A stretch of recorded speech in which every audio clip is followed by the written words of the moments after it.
Friends, so far we have discussed a sentence, its structure, the concept of, in essence, word, and then we went to details of nouns and very interesting coverage of pronouns. You may say, why very interesting? Because rarely do we come across people talking about pronouns coming in the place of whole discourse, or whole clause, or whole nominal group, many people do talk about. Similarly, we are now talking about verbs. We are going to have a small problem here. Not every language will demand a verb in every sentence. Greek, Russian, our Dravidian languages, we can come out with sentences without a verb. John is a teacher, is a verb required. But in Telugu, John teacheru,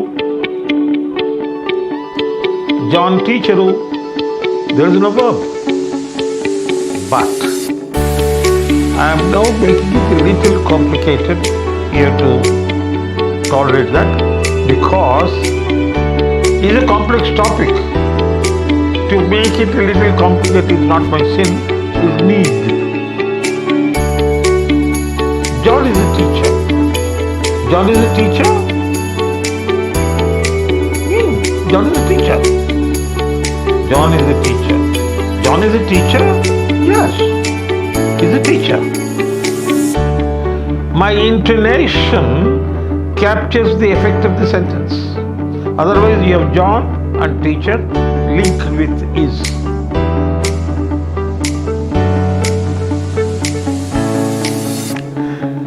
In Telugu, I said there is no need for is. Then what's happening? Look at this. Is John a teacher? Is John a teacher? Question. John is a teacher? Echo question. That is, he is already said he is a teacher. So John is a teacher? I thought he was an administrative officer. No. Now what then? He helps the principal, but he is a teacher. So, you have a question. Basically, is John a teacher? But you have an echo question. John is a teacher? Oh, I thought he was not. Now, John is a teacher. John is a teacher, but I can say John is a teacher. John is a teacher is complete. Complete means finite.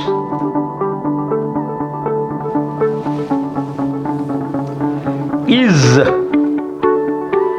a finite form of the verb. That's what I said. I'm going to make it complicated. Is, was, are, were, are finite forms. Being, been, sometimes having been, these are all non-finite forms, because sentence will not be complete. Being a teacher, what? Being a teacher, John is very convincing. Being a teacher, he is very well informed. Being a teacher, you have to put a comma. You cannot put a full stop unless it is elliptical. Why is what makes him being very proud? Being a teacher. See that? Being a teacher. The way I say it. That means completeness is the verb.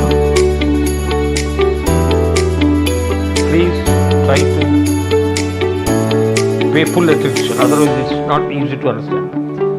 The completeness or finiteness is in the verb. Sometimes as a response construction, what makes him so great? Being a teacher. Being a teacher. Being a teacher, intonation. Being isn't complete, but is a response. What makes him so proud is the fact that he's a teacher, so being a teacher.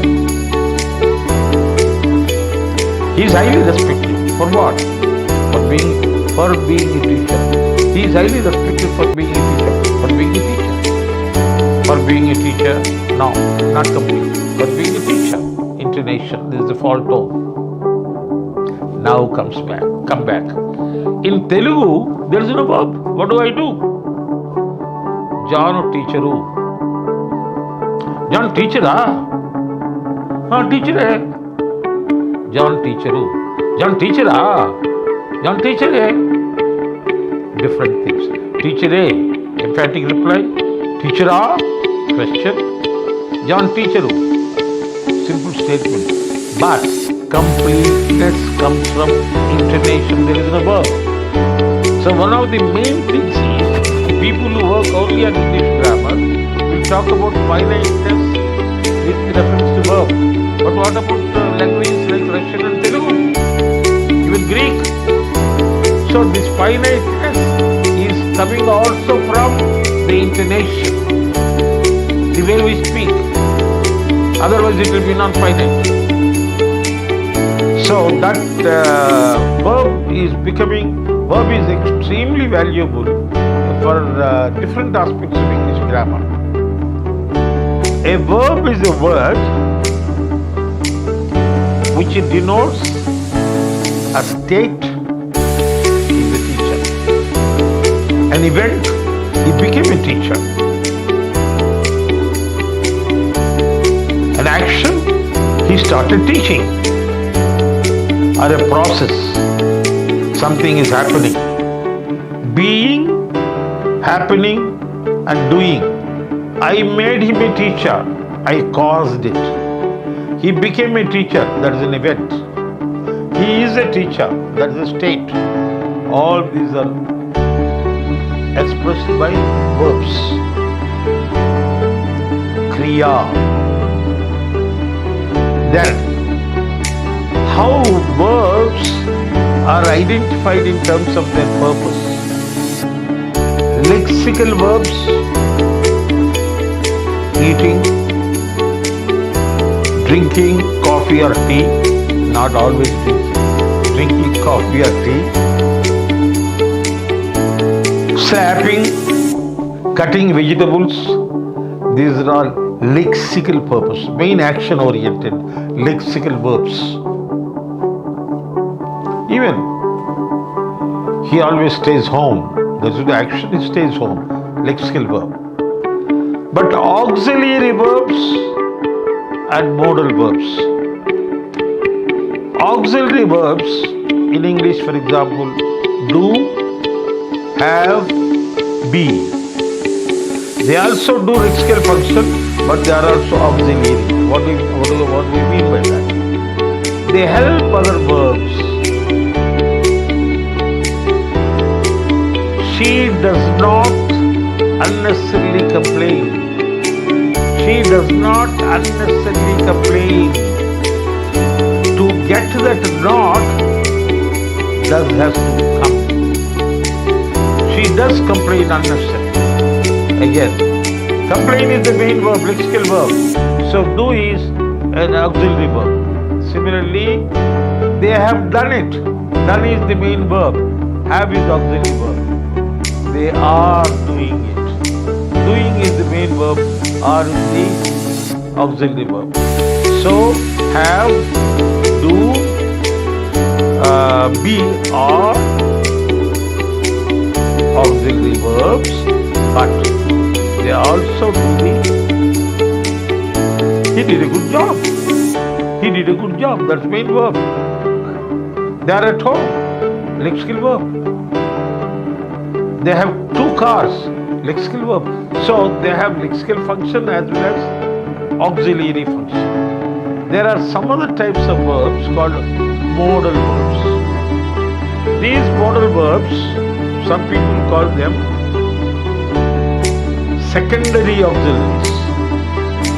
These do have be, some people call them primary auxiliaries, helping verbs. So different grammar books may use different words, we should not use them. Modals are also called secondary auxiliaries. It's better to call them modals.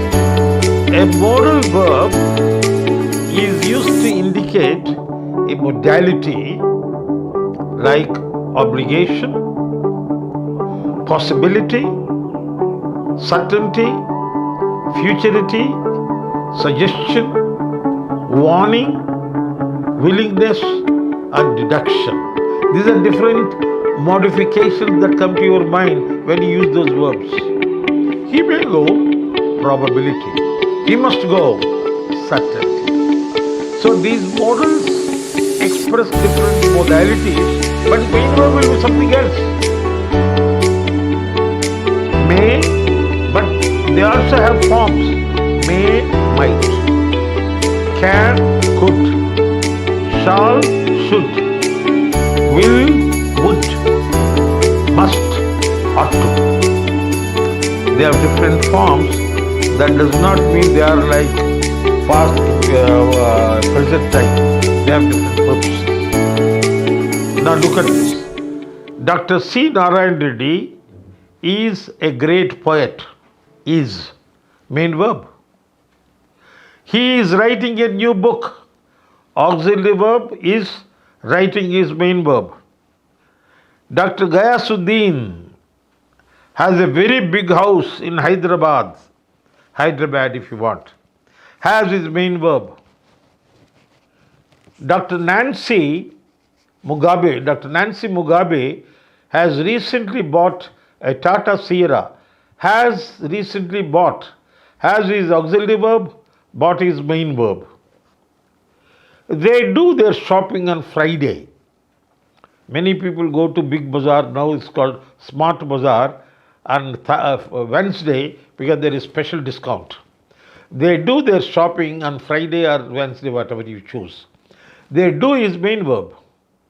She does not like her husband's behavior. Like is the main verb, does is auxiliary verb, which is brought in to bring in negativity. They will call her tomorrow. Modal plus main verb. He should do his duty. Modal plus main verb. They could finish it in time. Modal plus main verb. He must seek her permission. Modal plus main verb. He may like to go back. May is modal. Like is to main verb. To go is another. That we'll discuss later.